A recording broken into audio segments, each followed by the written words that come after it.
les intoxications par les opiacés.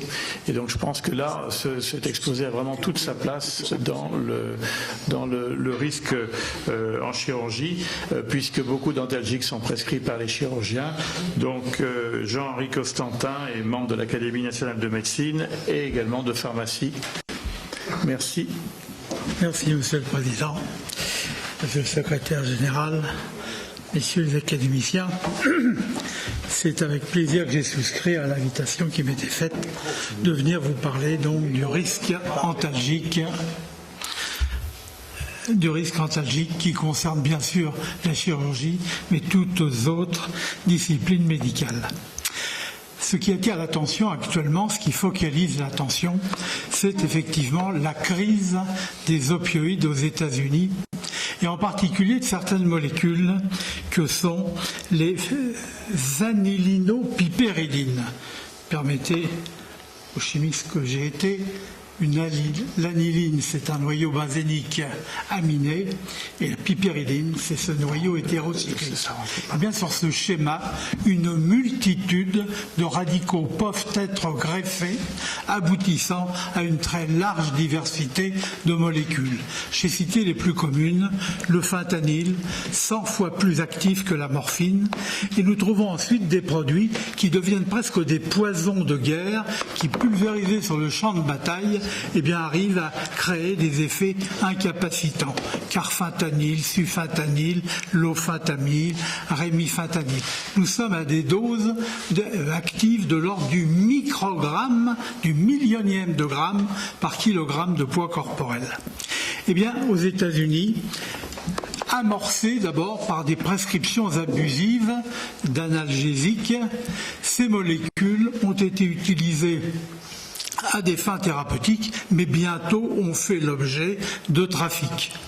Et donc, on estime qu'aux États-Unis, 5% de la population mondiale seulement consomme 80% des opioïdes.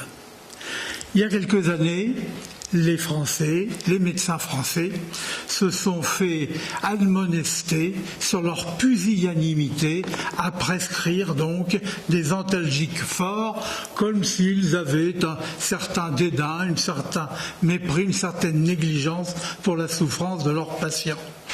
Ils savaient, ces médecins français, que nous occupons, en Europe en particulier, une position particulièrement vulnérable.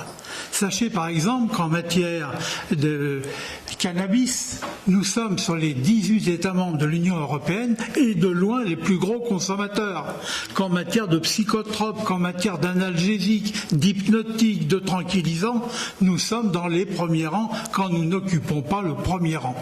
Il y a une espèce de spécificité française à cet égard qui oblige donc à avoir non pas de la pusillanimité, mais une certaine prudence et même une prudence certaine en cette matière. Elle joue pas mal pour l'instant, en particulier vis-à-vis de ces fentanyls. En tout cas, aux États-Unis, l'an passé, 16 000 morts sont le fait de cette crise des opioïdes. C'est bien plus que la somme des accidents de la route aux États-Unis et que des accidents par arme à feu qui défraient pourtant très largement la chronique.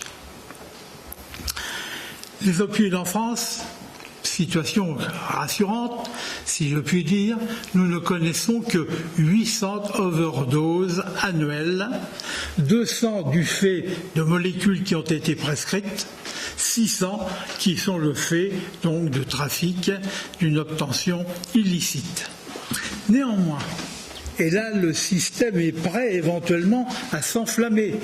Les toupes et là, il faut n'y point mettre l'allumette. 10 millions de Français ont bénéficié, entre guillemets, de la prescription d'un opioïde en 2015. Et la médecine générale est particulièrement généreuse à cet égard. Dans l'ordre des molécules prescrites, au premier rang, le tramadol, suivi de la codeine, méthylmorphine, suivi de la morphine, suivi de l'oxycodone, puis de la buprénorphine et de la méthadone. Ces dernières étant, je pense à la buprénorphine à haut dosage et la méthadone utilisée à des fins de substitution à l'héroïne lorsque l'on veut faire rompre l'héroïnomane avec en particulier son comportement injecteur et tous les méfaits qui lui sont attachés. Le problème, et c'est là qu'on voit la vulnérabilité française à cet égard, c'est que plus de la moitié du marché de la buprénorphine est détourné.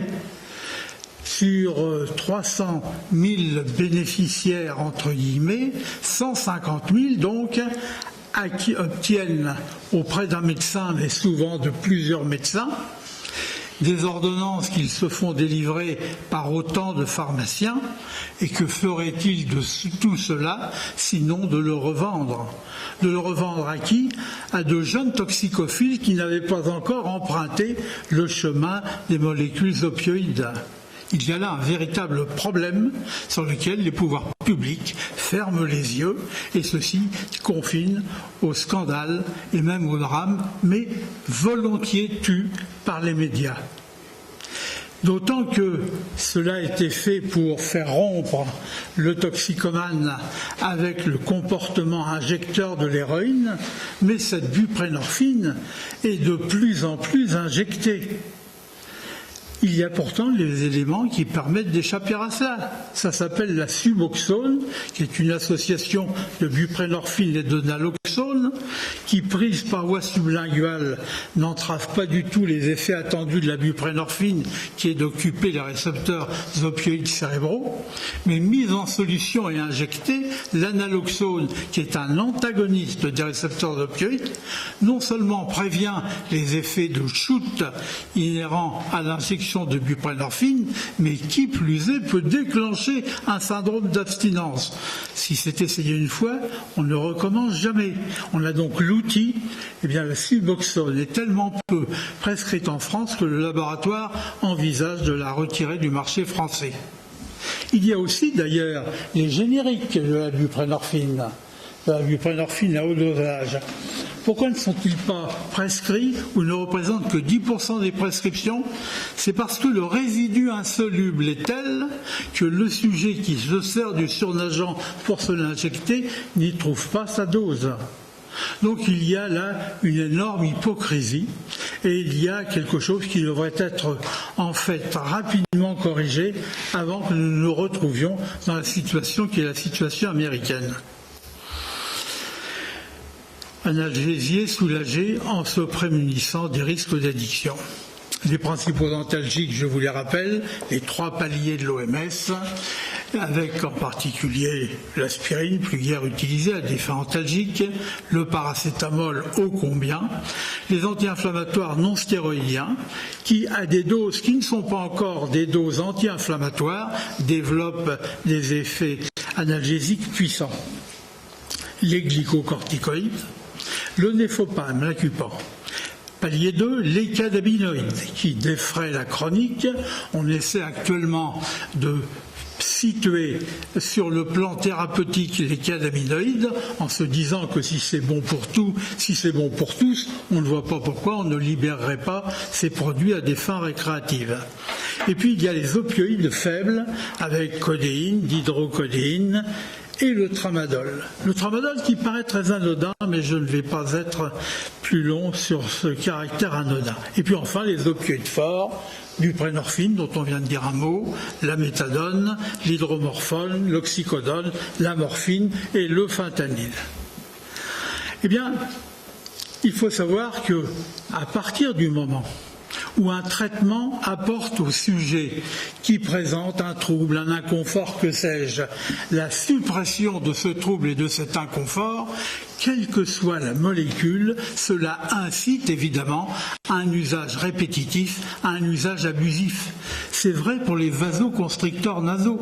Je me souviens avoir expliqué à des étudiants qu'au long cours, il y avait des modifications des membranes de telle sorte que ça pouvait se terminer par des désobstructions chirurgicales et que 3 pulvérisations dans la journée qui étaient efficaces au début allaient mener bientôt à un usage usage quasiment permanent. Et il y avait un étudiant qui, de la main droite, enregistrait son cours et de l'autre n'a pas cessé pendant celui-ci de continuer ses pulvérisations. Tout ce qui apporte effectivement du confort incite à l'us puis à l'abus.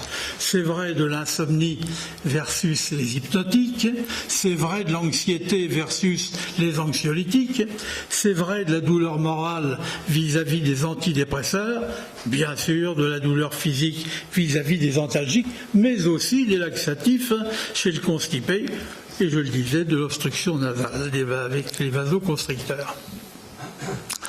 Eh bien, quel est le commun dénominateur de ces agents dont l'usage mène à l'abus? Et donc, très rapidement, petite incursion dans le domaine de la neurobiologie. Il existe, dans la partie postérieure de notre cerveau, coupe sagittale d'un cerveau de rat, il existe un ensemble de neurones au nombre de quelques dizaines de milliers de neurones dopaminergiques qui projettent de façon homolatérale sur ce qu'on appelle le striatum ventral ou noyau accumbens. Eh bien, ce sont les neurones dopaminergiques mésoaccombiques. Et il n'est pas de plaisir, de quelque nature qu'il soit, qui ne procède d'une intensification de la transmission dopaminergique, de la libération de dopamine, au niveau donc des terminaisons de ces neurones mésoaccombiques. Et donc, ce noyau accumbens, dans un livre que j'ai consacré à la dopamine dans tous ses états, je l'ai appelé l'entonnoir dopaminergique du plaisir. Et donc, il s'agit du tétrahydrocannabinol, de l'alcool, de la cocaïne, de l'amphétamine, de l'autostimulation de récompense chez le rat, qu'il s'agisse de la nicotine, de la morphine, de l'héroïne, des catinones, que sais-je, en agissant sur des pédales, c'est-à-dire en stimulant des récepteurs différents par nature. Ils convergent vers une voie finale commune, ces neurones dopaminergiques mésoaccombiques, en produisant une libération de dopamine dans le noyau accumbens qui suscite une sensation de plaisir. Et c'est le lot de tous les antalgiques de palier 2 et de palier 3. Donc, avant de recourir à ces molécules, il faut appréhender la vulnérabilité du patient au processus addictif. Y a-t-il des antécédents familiaux d'addiction? Y a-t-il une tabacodépendance? Y a-t-il une alcoolodépendance? Le sujet est-il dépendant au cannabis? Et c'est une question à poser fréquemment. Sachez qu'il existe quand même dans notre pays 1 600 000 usagers réguliers de cannabis.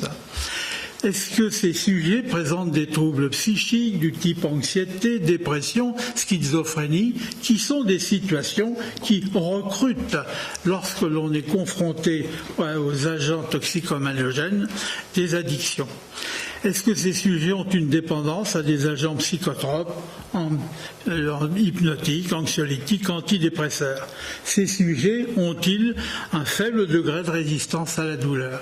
Et ça n'est qu'après avoir établi en quelque sorte le score de vulnérabilité aux addictions qu'alors on va pouvoir choisir le produit qui semble le plus adapté.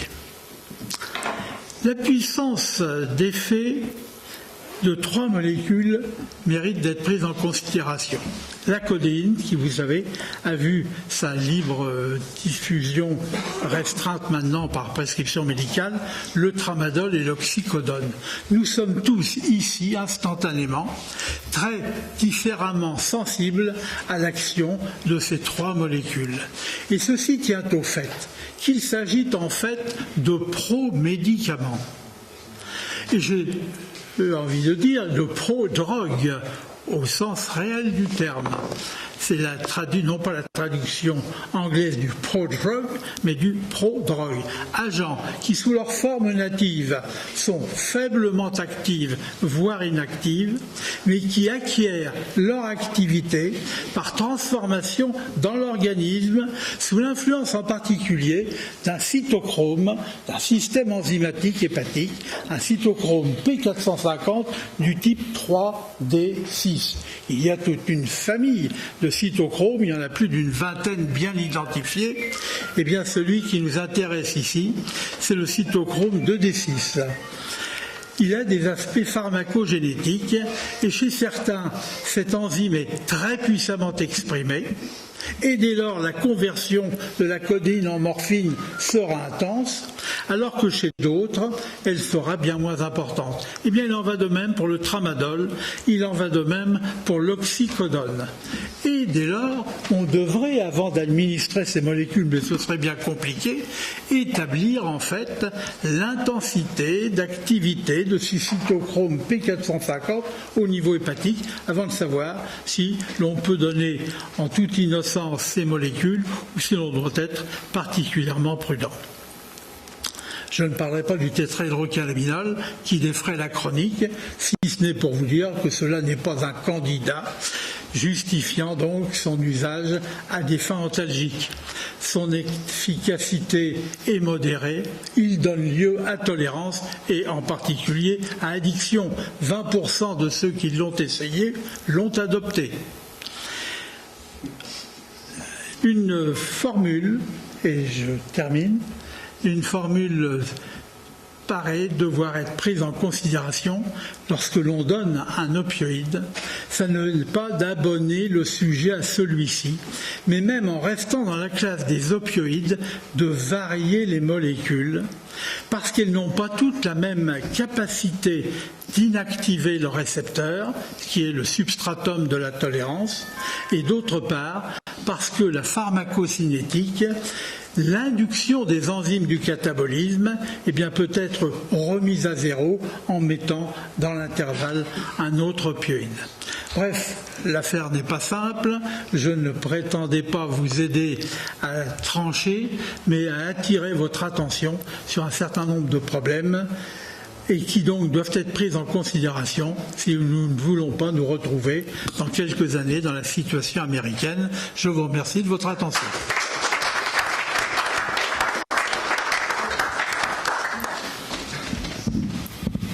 Bien, merci beaucoup pour cet exposé. Est-ce qu'il y a des questions? Oui. Est-ce que les analogues de la dopamine, tels qu'on le voit dans le traitement du Parkinson, par exemple, modifient le fonctionnement de votre entonnoir dopaminergique du plaisir? Alors oui, sans doute, le fait de stimuler les récepteurs dopaminergiques du type D2 de ce striatum ventral ou noyau accumbens contribue à un certain degré à cette sensation de plaisir et donc une certaine dépendance s'installe à cet égard.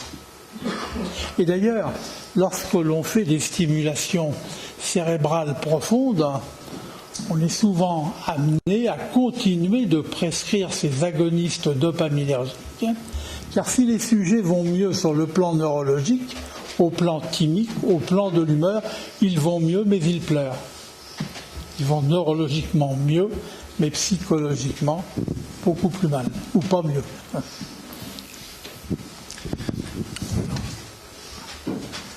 Oui. Docteur Leger. Bonjour, merci de votre intervention. Est-ce que vous ne pensez pas qu'on a un peu banalisé les antalgiques et que tout ce que vous venez de nous dire, c'est pas assez enseigné? J'en prends pour preuve que j'ai eu plusieurs dossiers cette année de patients âgés à qui on a donné de l'accupant et qu'on fait des cécités en post-opératoire parce que l'accupant est tellement banalisé comme le paracétamol qu'on a des effets secondaires auxquels même les médecins ne s'attendent pas. Est-ce que vous ne pensez pas qu'on devrait insister, comme vous venez de le faire, sur cette formation sur les antalgiques? Oui, alors je crois que le temps consacré à la formation des étudiants sur ces problèmes de la douleur sont éminemment variables d'une faculté à l'autre. Il y a eu donc des enseignements complémentaires spécifiques qui suscitent un réel intérêt parce que justement il y a un déficit assez général. Et je pense surtout que la médecine praticienne, elle est très peu, enfin il y a tant de choses à lui enseigner qu'il y a des choix opérés, mais sur un problème de cette importance, je pense qu'il y aurait davantage à faire que ce qui est fait actuellement. Docteur Leminor. Merci pour votre présentation. Il y a sûrement différents types de populations au niveau national, que ce soit